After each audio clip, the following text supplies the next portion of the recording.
સુરતના સાયલીલા ગ્રુપ દ્વારા શિવ મહાપુરાણ કથાની પૂર્વ તૈયારીઓ. સુરત ડિંડોલીના ખડવાસા વિસ્તારમાં ભારતની સૌથી મોટી શિવ મહાપુરાણ કથાનું આયોજન 16 જાન્યુઆરીથી 22 જાન્યુઆરી સુધી કરવામાં આવી રહ્યું છે, જેમાં સિહોરના સુપ્રસિદ્ધ શિવ મહાપુરાણ કથા વાચક શ્રી પંડિત પ્રદીપજી મિશ્રા આગમન થનાર છે, જેમાં લાખોની સંખ્યામાં શિવ ભક્તો દ્વારા શિવ મહાપુરાણ કથાનું શ્રવણ થનાર છે.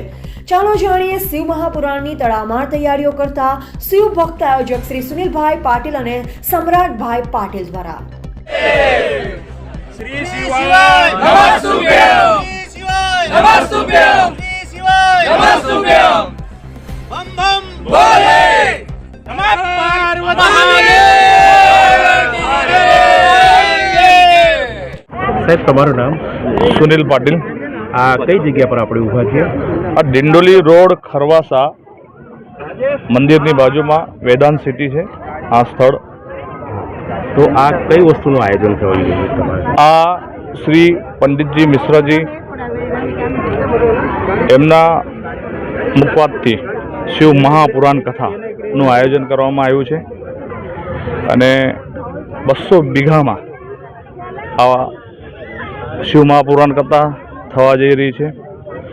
લાખો શિવ ભક્તોની સુરત મહાનગર ગુજરાતના લોકોની ઈચ્છા હતી કે શ્રી પંડિતજી પ્રદીપજી મિશ્રાજી આવવા જોઈએ અને શિવમય સુરત અને શિવમય ગુજરાત અને એ કથાનું લાભ માટે ઘણા શિવભક્તો પ્રાર્થના કરતા હતા અને ટૂંક સમયમાં મહારાજ આવી રહ્યા છે.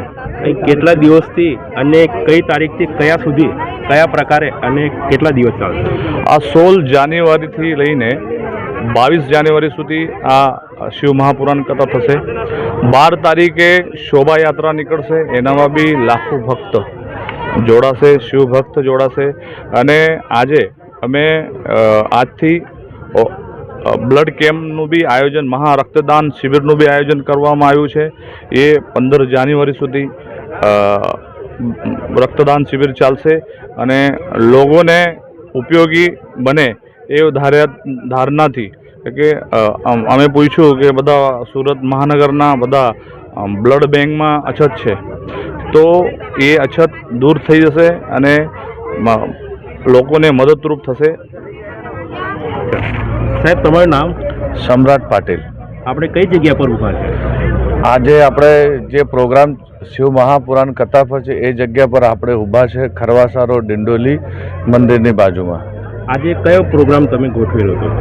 આ શિવ મહાપુરાણ કથાનું આયોજન થઈ રહ્યું છે. 16 થી 22 શ્રી પંડિત પ્રદીપજી મિશ્રાજીની કથાનું આયોજન છે. અહીં તમે જે કથાનું આયોજન કરેલું છે એમાં આશરે કેટલા ભાવિક ભક્તો આવવાની સંભાવના છે? એ આયોજન પહેલાં તો બધા શિવ ભક્તોનું છે અને એ આયોજનમાં અંદાજિત કેટલી સંખ્યા આવી શકે એ અનગિનત છે. એનો આંકડો તો આપણે નહીં કહી શકાય, પણ જેટલા બી શિવ ભક્તો લાખો સંખ્યામાં અહીંયા આવશે.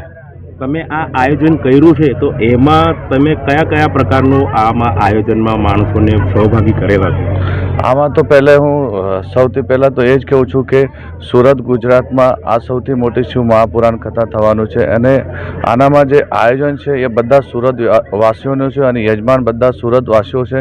આનામાં આપણે જે ભોજન છે 24 કલાક ભોજન ચાલશે, પાર્કિંગની વ્યવસ્થા છે, અહીંયા પંડાલમાં સુવાની વ્યવસ્થા છે, પાર્કિંગની વ્યવસ્થા છે, એટલે બધી સુવિધાનો આપણો ખ્યાલ રાખ્યું છે. એનામાં એમ્બ્યુલન્સ છે, ફાયર બ્રિગેડ સેફટી છે, એટલે બધી જ વસ્તુને આપણે ખ્યાલ રાખ્યું છે.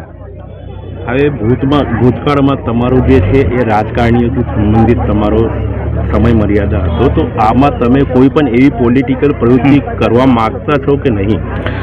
સૌથી પહેલાં તો એ કહું છું કે આ જે વસ્તુ છે એ શિવ પુરાણ કથા છે એ ધાર્મિક છે અને આનામાં રાજકારણનું કોઈ દૂર દૂરથી લેવું દેવું નથી.